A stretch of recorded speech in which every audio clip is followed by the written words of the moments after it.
तो चलिए हम लोग अब पिछले वीडियो में हमने क्या रासायनिक अभिक्रिया के बारे में पढ़ा था। ये उल्टा हो गया। पिछले वीडियो में हमने रासायनिक अभिक्रिया के बारे में पढ़ा था। अब हम क्या करते हैं, और ये देखा था कि रासायनिक समीकरण के लिखने के क्या क्या नियम होते हैं, मतलब कैसे कैसे हम रासायनिक समीकरण को लिखने में लिखेंगे और किस किस बात पर ध्यान देना होगा इस। और अब हम पढ़ते हैं संतुलित और असंतुलित रासायनिक समीकरण के बारे में। रासायनिक समीकरण मान लीजिए दो प्रकार का होता है, एक होता है संतुलित रासायनिक समीकरण और एक होता है असंतुलित रासायनिक समीकरण। तो हम लोग संतुलित रासायनिक समीकरण के बारे में पढ़ लेते हैं पहले। संतुलित रासायनिक समीकरण, संतुलित रासायनिक समीकरण क्या होता है इसके बारे में पढ़ते हैं हम।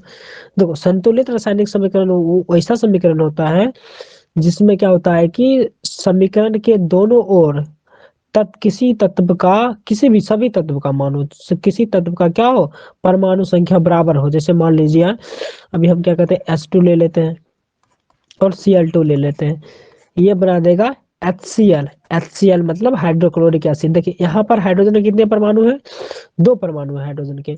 और यहाँ पर हाइड्रोजन के कितने परमाणु है, एक परमाणु है। यहाँ पर क्लोरीन के कितने परमाणु है, दो परमाणु है। और यहाँ पर क्लोरीन के कितने परमाणु है, एक परमाणु है। तो देखिए यहाँ दो दो है दोनों के, लेकिन यहाँ एक एक है, तो बराबर नहीं हुआ, इसका मतलब ये समीकरण असंतुलित है।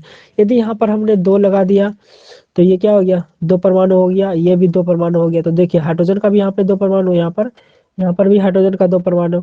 तो दोनों क्या हो गया, बराबर हो गया। इसका मतलब क्या हुआ, संतुलित हो गया। ये संतुलित रिएक्शन का समझ के बाद तो संतुलित रिएक्शन का परिभाषा हो जाएगा, संतुलित रिएक्शन का परिभाषा हो जाएगा वैसा रिएक्शन, वैसा समीकरण, वैसा रासायनिक समीकरण,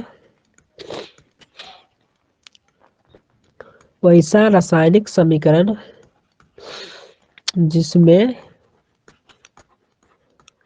जिसमें समीकरण के दोनों ओर, जिसमें समीकरण के दोनों ओर क्या हो, प्रत्येक तत्व के परमाणु की संख्या बराबर हो। प्रत्येक तत्व के परमाणुओं की संख्या बराबर हो। परमाणुओं की संख्या बराबर हो, बस ना। वैसा रासायनिक समीकरण जिसमें क्या हो, समीकरण के दोनों ओर, ये पहले बाईं ओर हो गया, ये दाहिनी ओर हो गया। तो दोनों ओर क्या होना चाहिए, समीकरण के दोनों ओर तत्वों की संख्या बराबर होनी चाहिए। चलिए समझ गया। अब भी नंबर, दूसरा नंबर हम देख लेते हैं, असंतुलित रासायनिक समीकरण। क्या देख लेते हैं, असंतुलित रासायनिक समीकरण। अब ये असंतुलित रासायनिक समीकरण क्या होता है, तो ऐसा रासायनिक समीकरण जिसमें क्या हो दो, तो परिभाषा पहले लिख लेते हैं। वैसा रासायनिक समीकरण, वैसा रासायनिक समीकरण जिसमें जिसमें क्या हो, समीकरण के दोनों ओर, समीकरण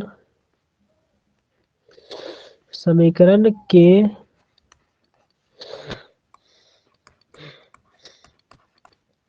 दोनों ओर प्रत्येक तत्व के, दोनों ओर प्रत्येक तत्व के क्या हो, या तत्वों के परमाणु की संख्या और समान हो। प्रत्येक तत्व नहीं लिखेंगे तो चलेगा। दोनों ओर तत्वों की परमाणुओं की संख्या समान नहीं होती है, परमाणुओं की संख्या समान नहीं हो, उसे असंतुलित रासायनिक समीकरण कहते हैं। उसे क्या कहते हैं, असंतुलित रासायनिक समीकरण।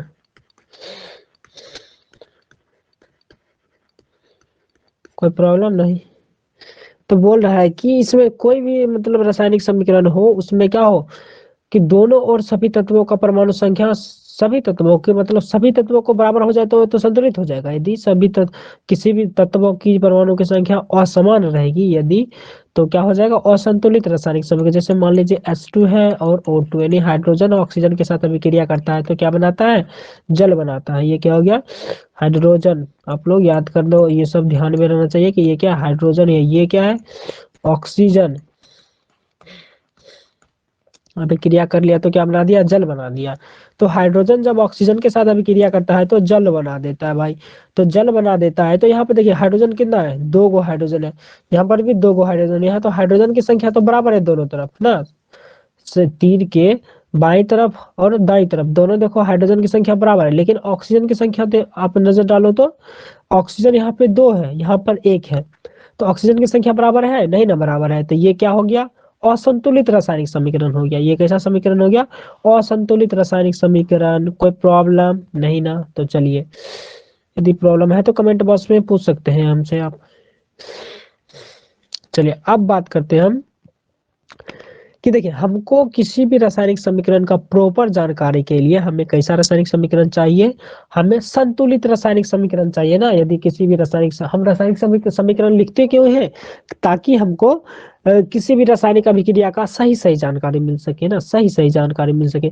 और सही सही जानकारी के लिए हमें किसी भी रासायनिक समीकरण का संतुलित रूप में होना बहुत ही जरूरी है। यदि असंतुलित रासायनिक समीकरण हमको दे दिया गया तो हमें उससे सही सही जानकारी नहीं मिल पाएगी रासायनिक समीकरण के बारे में।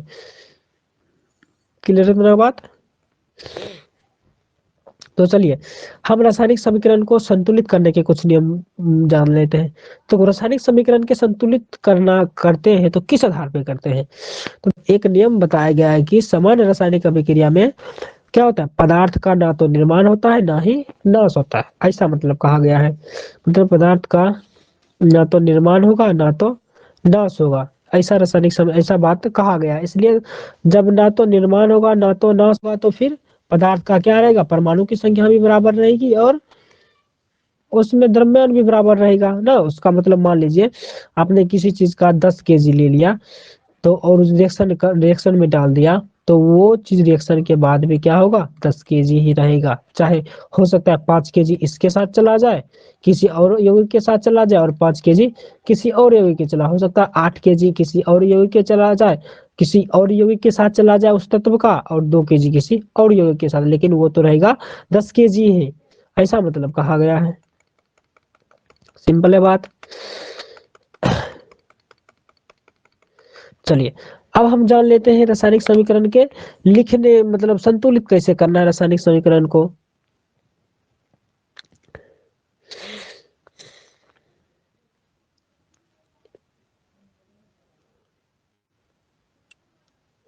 तो रासायनिक समीकरण के संतुलित करना तो क्या करना है, ये हेडिंग डाल दीजिए स्टार मार के, रासायनिक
सॉरी आज सर्दी ज्यादा है इसलिए आपको थोड़ा सा प्रॉब्लम हो सकता है। तो देखिए रासायनिक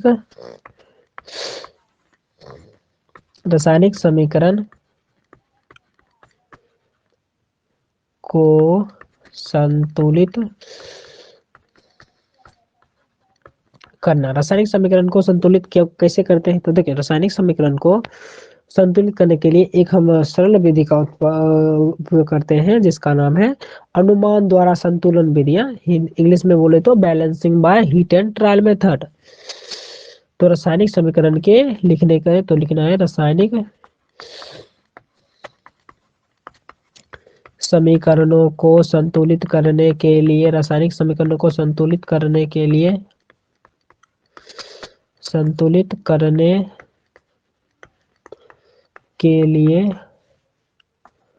हम हीट एंड ट्रायल मेथड का प्रयोग करते हैं। हीट एंड ट्रायल मेथड का प्रयोग करते हैं। तो अब जानेंगे हीट एंड ट्रायल मेथड क्या होता है। हीट एंड ट्रायल मेथड वो मेथड होता है जिसके द्वारा हम क्या करते हैं, अनुमान के द्वारा हम उसको किसी भी रासायनिक समीकरण को संतुलित कर लेते हैं। जैसे अभी एक रासायनिक समीकरण का संतुलन करते हैं हम लोग, H2 है प्लस O2 है और हमको बना के देता है H2O। यहाँ पर देख लीजिए, पहले ये पता करेंगे क्या ये रासायनिक समीकरण असंतुलित है या संतुलित है।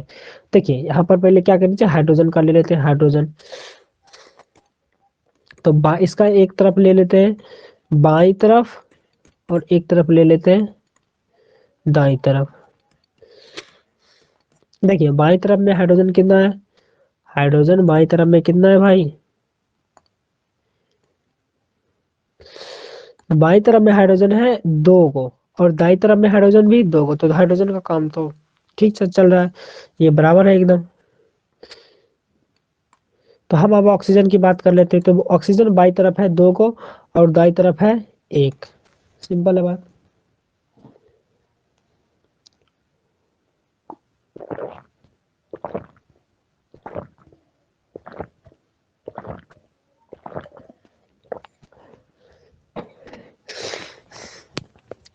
तो देख सकते हैं आपकी ऑक्सीजन देखो बाई तरफ 2 है, दाई तरफ 1 है। तो यहाँ पर क्या हो गया, ये असंतुलित है।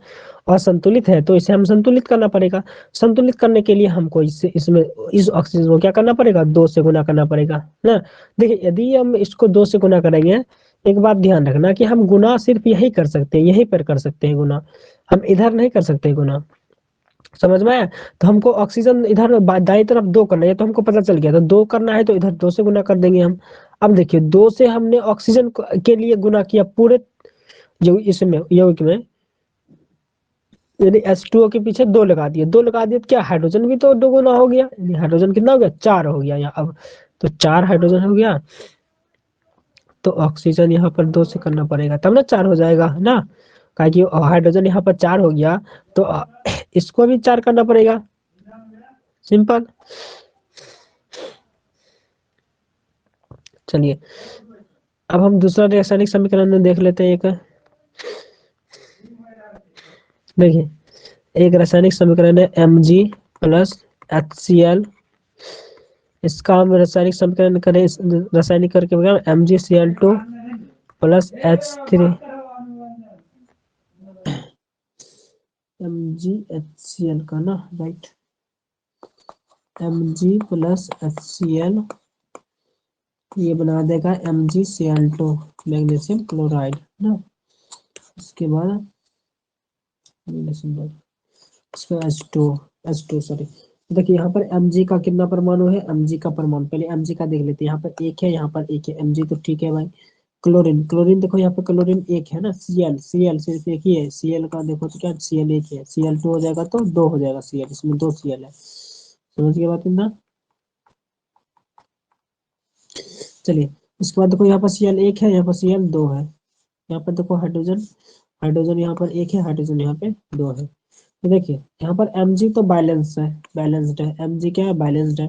हाइड्रोजन, हाइड्रोजन यहाँ पर एक है, यहाँ पर हाइड्रोजन 2 है, यहाँ पर क्लोरीन एक है। तो देखिए यहाँ पर यदि हम क्या करेंगे, हाइड्रोजन को इधर 2 करना है और क्लोरीन को भी 2 करना है, क्लोरीन को भी 2 करना है।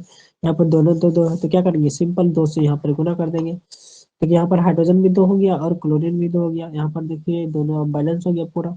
Mg इधर एक है, Mg इधर एक है, हाइड्रोजन 2 है इधर, हाइड्रोजन इधर 2 है। ये क्लोरीन एक एक एक 2 हो गया ना, 2 एकम 2 हो गया। इसका क्लोरीन 2 ही है इधर। चलो ए नंबर ये तो ठीक है।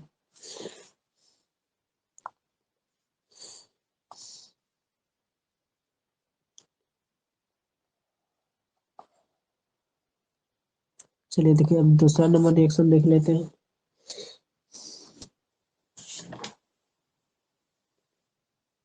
एफ ए नहीं A L C L three AlCl3 plus CaOH का होल ट्वाइस ये रिएक्शन करके बना देगा AlOH का होल 3 प्लस CaCl2 अब देखिए यहाँ पर देख लेते पहले एल्युमिनियम का देख लेते। एल्युमिनियम एक है यहाँ पर, एल्युमिनियम इधर एक, ये तो एल्युमिनियम तो बैलेंस्ड है राइट। देख लीजिए पहले एल्युमिनियम, चलिए यहाँ पर लिख लेते हैं एल्युमिनियम, यहाँ पर लिख लेते हैं क्लोरीन, फिर लिख लेते हैं कैल्शियम, तो पहले कैल्शियम नहीं है, हाँ कैल्शियम भी है, कैल्शियम उसके बाद और OH सबको बैलेंस करना है। तो देखो एल्युमिनियम देखो एक तो इधर है एक और इधर भी है एक। क्लोरीन, क्लोरीन का क्या हाल है, इधर इधर है 3 इधर है 2। उसके बाद कैल्शियम, कैल्शियम क्या है, इधर है एक और इधर है एक। और OH का देख लेते, OH का होल टू है, ठीक है ना, OH का होल टू, इसका मतलब OH इधर 2 है, इधर OH, इधर OH होल 3 है, तो OH पावर 3 मतलब OH 3 को है इधर। तो देख सकते हैं आप लोग एल्युमिनियम तो बैलेंस्ड है। क्लोरीन को बैलेंस करना पड़ेगा, क्लोरीन को बैलेंस करने के लिए हम इधर देखिए 3 है और इधर 2 है ना, इधर 3 है इधर 2 है, तो 3 और 2 को बैलेंस करने के लिए कितना पे आना पड़ेगा, हमको 6 पे आना पड़ेगा ना। तो इसको हम क्या करेंगे, 2 से गुना कर देंगे, इधर हम 3 से गुना कर देंगे, सिंपल है। उसके बाद OH देखो इधर 2 है इधर 3 है, तो इसको क्या करेंगे 3 से गुना कर देंगे, इधर 2 से गुना करके, तो देखो 6 हो गया, ये भी 6 हो गया। तो देखो क्लोरीन की के तरफ 2 से गुना करना पड़ेगा, क्लोरीन का यहाँ पे है, तो इधर के हमको 2 से गुना करना पड़ेगा, इधर कितना से गुना करना पड़ेगा 3 से, तो तब ना होगा 6 क्लोरीन। अब देखिए ये हो गया। उसके बाद क्या कहते हैं OH को बैलेंस करते हैं। OH को बैलेंस करेंगे तो OH को बैलेंस करने के लिए इधर 3 से गुना करना पड़ेगा, OH के इधर बाई तरफ 3 से गुना करना, 3 से गुना कर दिए, इधर 2 से गुना करना पड़ेगा, OH को उधर से 2 से कर दिए। देखिए अब हमको लगता है बैलेंस हो गया है। देखिए एल्युमिनियम कितना 2 हो गया, इधर इधर भी एल्युमिनियम 2 हो गया, क्लोरीन इधर 6 हो गया, 3 दूना 6, इधर देखिए कितना हो गया, इधर भी क्या हो गया क्लोरीन, 3 दूना 6, कैल्शियम देखिए इधर 3 हो गया कैल्शियम, इधर भी 3 कैल्शियम, है ना। उसके बाद OH देखिए इधर कितना, OH इधर कितना है 6 है, 3 2 जा 6।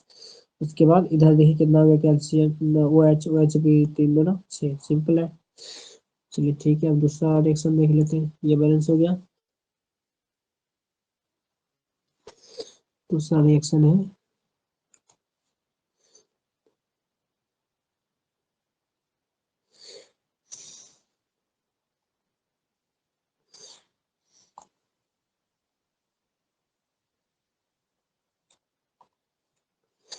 चलिए दूसरा रिएक्शन है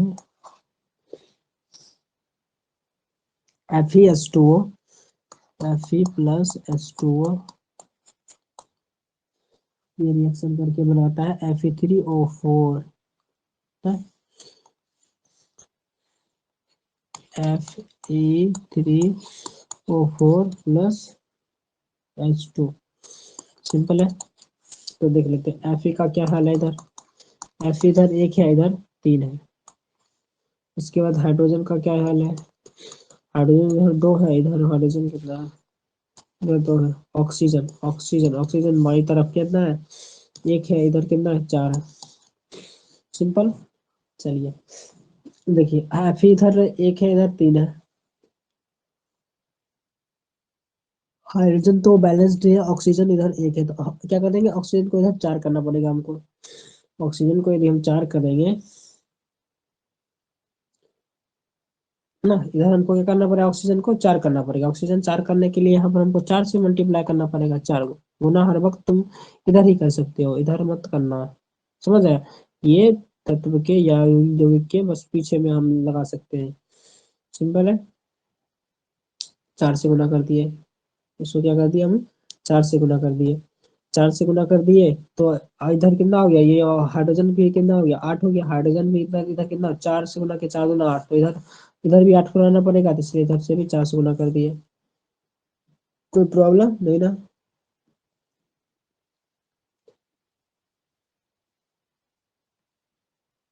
अब देखिए क्या है यहाँ पर, अब आयरन आयरन एफ ही कितना है, 3 गुना आयरन, तो इधर भी 3 करना पड़ेगा, इसलिए 3 से गुना कर दिएगा। सिंपल है।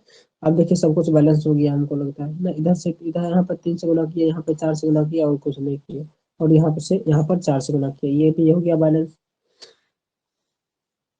अब क्या कहते हैं, दूसरा रिएक्शन देख लेते हैं। दूसरा रिएक्शन है KClO3, ये टूटेगा KCl में प्लस O2 में। पोटासियम क्लोरेट, इसको क्या बोलते हैं, पोटासियम क्लोरेट, इसको पोटासियम क्लोराइड, इसको ऑक्सीजन। के किसका संकेत होता है, के पोटासियम का होता है, ये आप लोग याद कर लीजिएगा कम से कम 1 से लेकर 30 तक ना, पीरियोडिक टेबल वाला 1 से लेकर 30 तक आपको याद रहना चाहिए। के का मतलब होता है पोटासियम, जिसका पूरा नाम क्या हो गया, पोटासियम क्लोरेट, समझ गए। और उसके बाद इसको क्या होता है, पोटासियम क्लोराइड।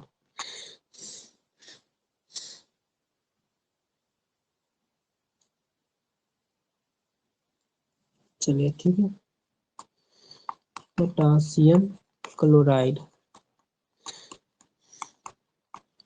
और ये ऑक्सीजन है। चलिए ठीक है। अब देखिए के का पहले पोटासियम का देख लेते हैं, पोटासियम का क्या क्या हाल है। इधर 1 है, इधर 1 है, चलिए ठीक। उसके बाद क्लोरीन का देख लेते हैं क्या हाल है। क्लोरीन इधर 1 है, इधर 1 है, ठीक है भाई, एक ही गड़बड़ है, वो है ऑक्सीजन। ऑक्सीजन इधर 3 है, इधर 2 है, तो बहुत सिंपल है, 3 2 रहता है तो हम क्या करते हैं, 6 पुराते हैं ना। तो 1 2 रहता है तो हमें 6 पुराना पड़ता है, ये ना, इधर 6 पुराने के लिए इधर 2 से गुना करना पड़ेगा, इधर 3 से गुना करना पड़ेगा। तो यदि 2 से गुना करेंगे इधर हम, तो 2 से पीछे में लगाएंगे, इधर 3 से करेंगे तो ऑक्सीजन को बैलेंस कर रहे हैं, तो ऑक्सीजन के पीछे 3 से करना पड़ेगा। उसके बाद देखिए 2 से किया तो बैलेंस बिगड़ गया, कुछ ना कुछ बैलेंस तो बिगड़ा, क्या है, के भी 2 हो गया यहाँ पे, और क्लोरीन भी 2 हो गया, यानी पोटासियम भी 2 हो गया, क्लोरीन भी 2 हो गया। तो कोई बात नहीं, यहाँ पर हमको 2 करना पड़ेगा इधर ना, इधर क्या करेंगे, 2 से गुना कर देंगे तो 2 इधर, ये भी बैलेंस हो गया।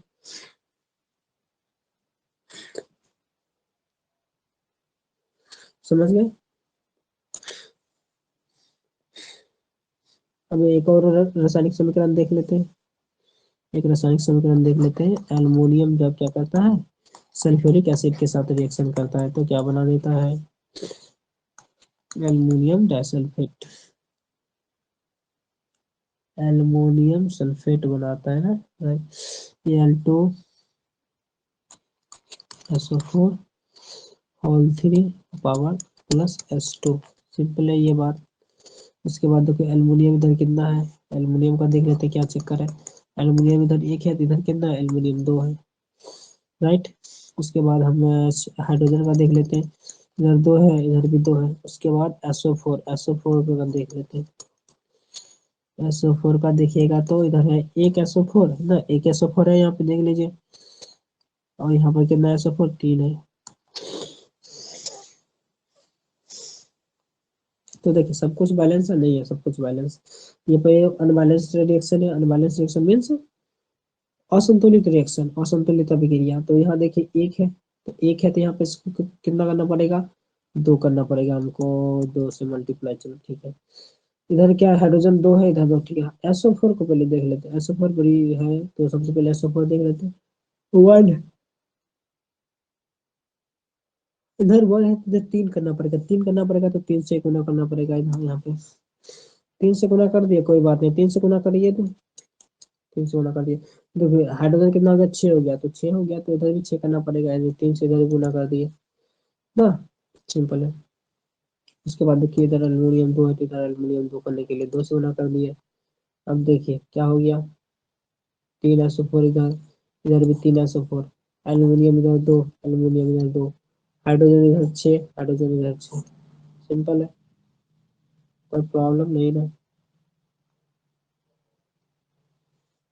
चलिए।